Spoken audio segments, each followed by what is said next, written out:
seconds. About 11 minutes into flight, Minus 3 seconds. upper stage shuts down. The satellite NISAR is Minus 35 seconds. injected into an altitude of 745.5 Minus 30 kilometers seconds. with a relative velocity of 7.57 kilometers per second. Minus 25 seconds. We are mere 25 seconds from the launch. All movies open. Minus 20 seconds. सभी दर्शक हमारे साथ बने रहिए। Minus 15 सर्वप्रथम seconds. T minus 4.8 seconds पर L40 का प्रज्वलन हम देखेंगे। 10, 9, 8, 7, 6, 5, 4, 3, 2, 1, 0. All L40 engines generating nominal thrust. S139 motor Plus 5 ignited. seconds. That's a Tracking. magnificent of the GSLV Lift off F-16 normal. NISAR mission. The tapping roar of GSLV and beautiful 15 seconds. silhouette brightening the Sriharikota sky. जहां भी आपने देखा चारों L40 तथा core booster S139 का सफल प्रज्वलन 25 seconds. और GSLV F-16 का उत्थापन द्वितीय प्रमोचन मंच से, और ये अपने गंतव्य की ओर बढ़ता हुआ। हम यहां कंपन महसूस कर पा रहे हैं मिशन नियंत्रण केंद्र पर। The first stage of GSLV with S139 solid core motor and 4 L40 liquid strap-ons thrusting together. 7,800 kilonewton cumulative thrust. First stage performance normal. Sharwan is in main auto. The day of launch Plus wind 1 minute. biasing program that is fed into the onboard computers helped the rocket to Sharp veer is through in the main auto. atmosphere with minimal aerodynamic loads.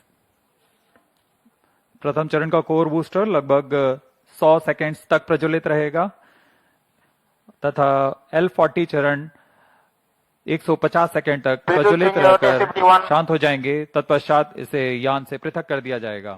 वर्तमान में सभी तंत्र सामान्य निष्पादन करते हुए और यान अपने अपेक्षित पथ का अनुकरण करता हुआ First जा stage रहा है। performance normal.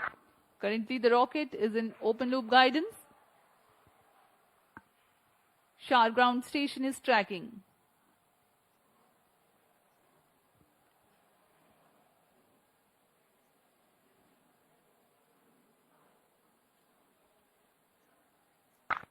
S139 burnout.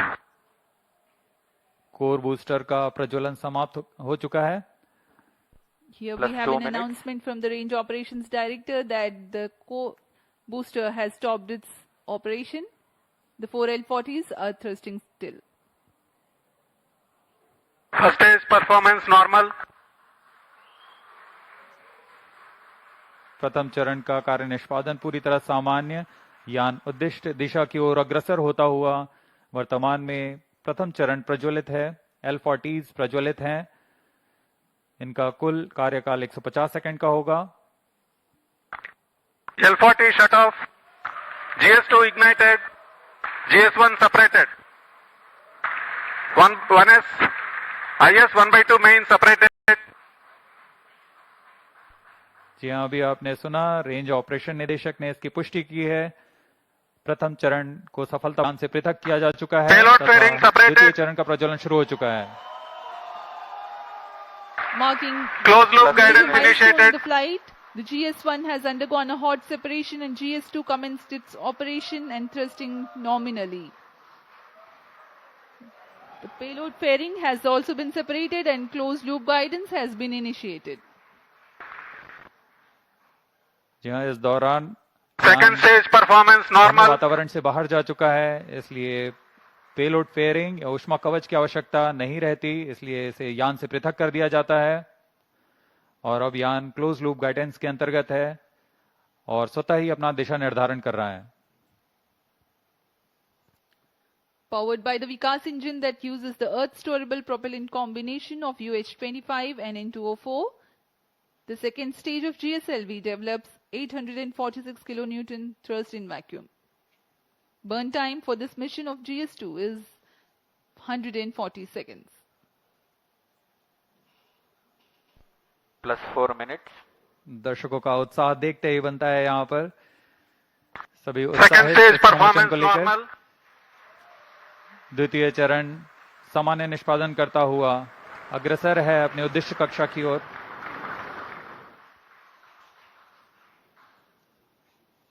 इसमें इस चरण में UH-25 तथा N2O4 ईंधन का प्रयोग किया जाता है। यह विकास इंजन द्वारा संचालित है। इस चरण का कुल प्रज्वलन काल लगभग 150 सेकंड का होगा। Cryo stage start authorized. जैसा कि हमने पहले बताया था, द्वितीय चरण Second प्रज्वलन stage के दौरान performance ही normal. तृतीय चरण को अनुमोदित कर दिया जाएगा। There is a confirmation of the authorization of the third stage or the cryo stage GS2 thrust cutoff. operation. The GS2 second stage separate. has completed stage its ignition operation and has commanded. been jettisoned from the ongoing vehicle. द्वितीय चरण के सफलतापूर्वक प्रदर्शन के पश्चात Cryo उसे stage यहाँ से ignition पृथक कर दिया confirmed. गया है और तृतीय तथा अंतिम चरण का प्रज्वलन शुरू हो चुका है। The यह बहुत ही cryogenic- जटिल चरण है। इसके साथ ही दर्शकों का उत्साह, यह अंतिम चरण है जो उपग्रह को उद्दिष्ट कक्षा की ओर ले जाएगा। The cryogenic upper stage has commenced its operation. Cryo stage operating at operated level. The Cus stage with CE 7.5 engine with liquid hydrogen as fuel and liquid oxygen as oxidizer with a nominal thrust of 73.55 kilonewton. In this mission, there will be a thrust upratement of 11%, that is Cryo stage performance normal. 4 kilonewtons for about 405 seconds. plus 6 minutes.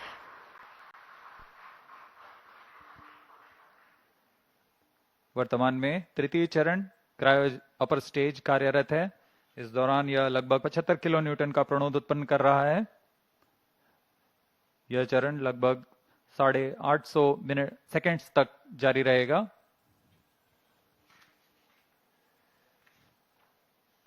वर्तमान में सापेक्ष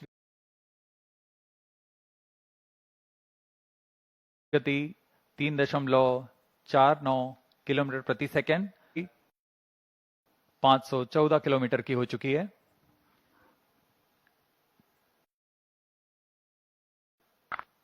Cryo stage performance An normal. altitude of 528 kilometers.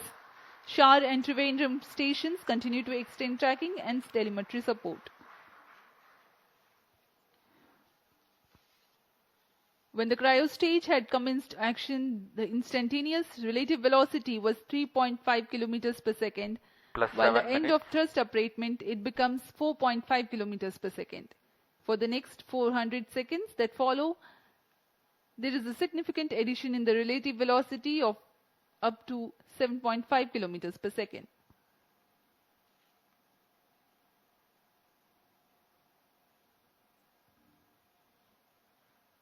Cryo stage performance normal. सभी विशिष्ट वैज्ञानिक यहाँ उपस्थित इस घटना के साक्षी बनने के लिए। तृतीय चरण निष्पादन पूरी तरह सामान्य। इस दौरान भू स्थित रडार स्टेशन शार तथा त्रिवेंद्रम इसे भलीभांति ट्रैक कर रहे हैं। The altitude gained during thrust upratement is about 400 kilometers in cryostage operational regime.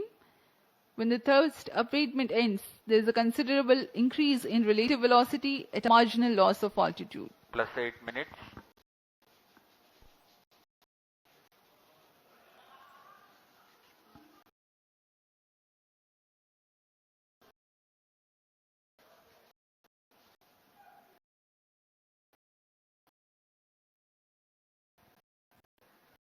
तृतीय चरण की यात्रा लगभग 850 सेकेंड्स तक जारी रहेगी।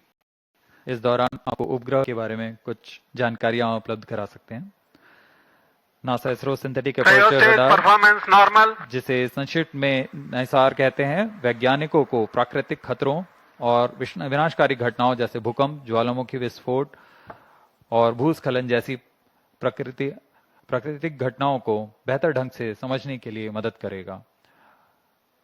उपग्रह की बादलों को भेदने की क्षमता के कारण यह तूफान और बाढ़ जैसी मौसमी आपदाओं के दौरान त्वरित व सटीक जानकारी उपलब्ध कराने में सक्षम होगा, जिससे तत्काल प्रतिक्रिया समुदायों को मदद मिलेगी। यह बर्फ की चादर, ग्लेशियर